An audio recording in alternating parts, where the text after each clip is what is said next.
Hello, Backpacker Luke here, and today we're going to be discussing waterproofing for a backpack and how to waterproof your backpack. And I'm going to be telling you how this is actually worse than this. Okay, let's get into it. So like I said in the beginning of the video, we're going to be talking about basically two different ways to waterproof your backpack. One is the method that I prefer, which is actually using a trash compactor trash bag, and the other method is to use the sort of like the standard provided rain cover that you can get for different backpacking backpacks. The one that I am using as an example today is by Osprey, which is the same maker of this bag, and we're going to be using the Osprey Atmos 50-liter bag as our example backpack today, but this applies to basically any backpacking pack that you'll be going out with. So the first question I'm just going to answer for you really quickly is, why is it important to waterproof your backpack at all? The answer for this is honestly really simple, which is just trust my example on this one and trust my knowledge and my experience on this one. You do not want to be backpacking and then have all of your gear soaked because you came across a rainstorm or a flash storm.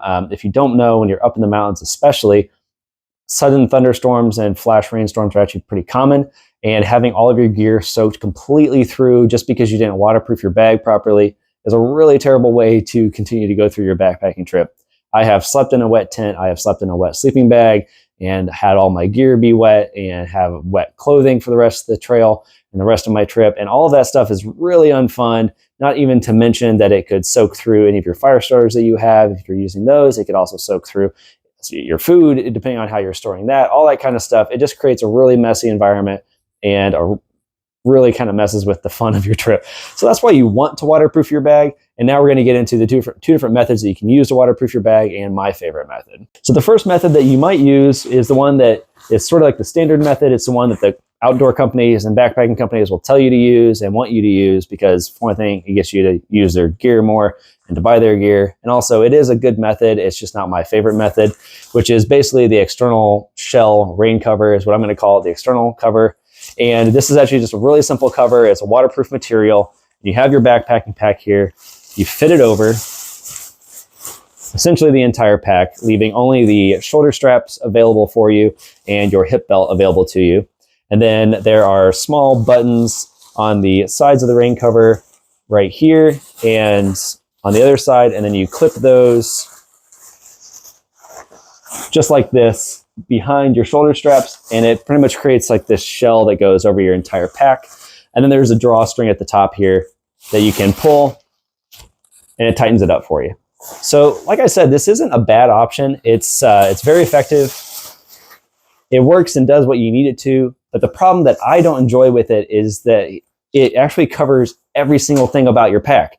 So if you have water bottles packed on the outside pockets, if you have snack bars that are packed on the front mesh here for this example on this backpack, or the side pockets here, you can't access anything in your pack unless you take the rain cover off. It's just sort of inconvenient, and it creates an extra problem that I don't think you really need on the trail because there's a better option for it.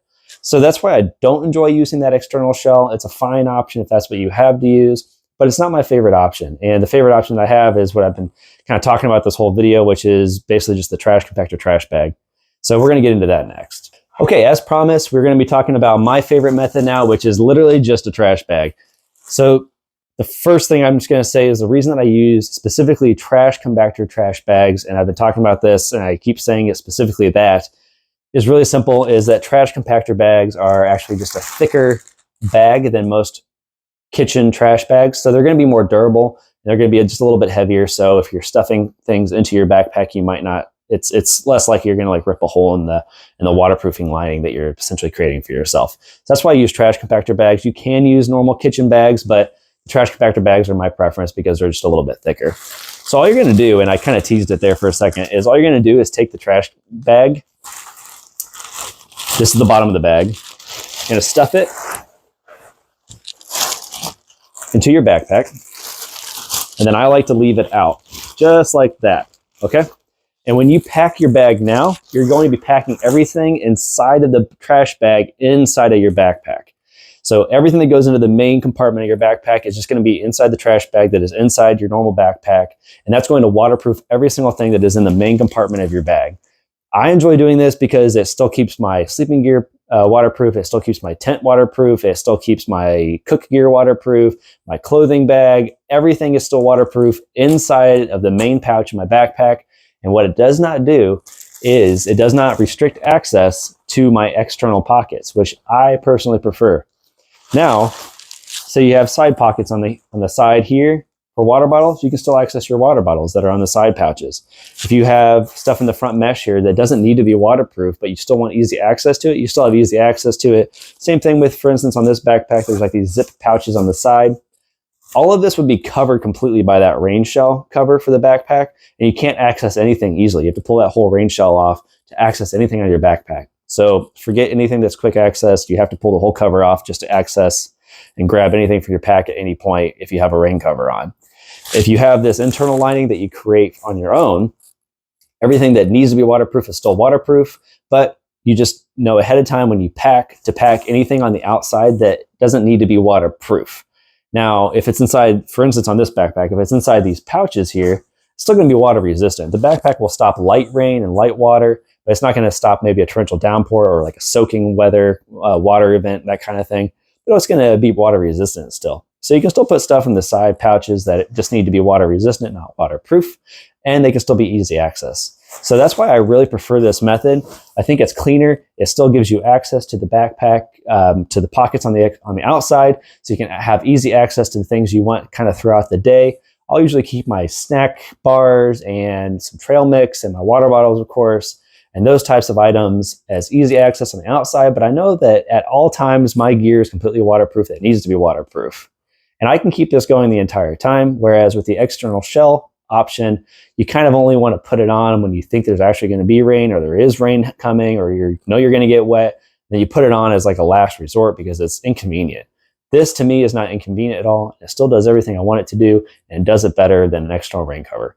So I hope that was helpful for you. I hope you enjoyed that content and that you got an answer out of it that you were hoping for. If you enjoy this kind of content, make sure to like the video, subscribe to the channel, turn the notifications on so you always get videos that I post so I can hopefully answer more questions for you.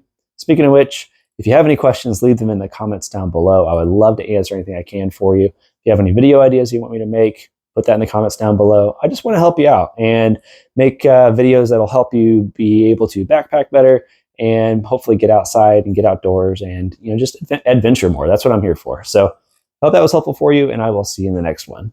Thanks.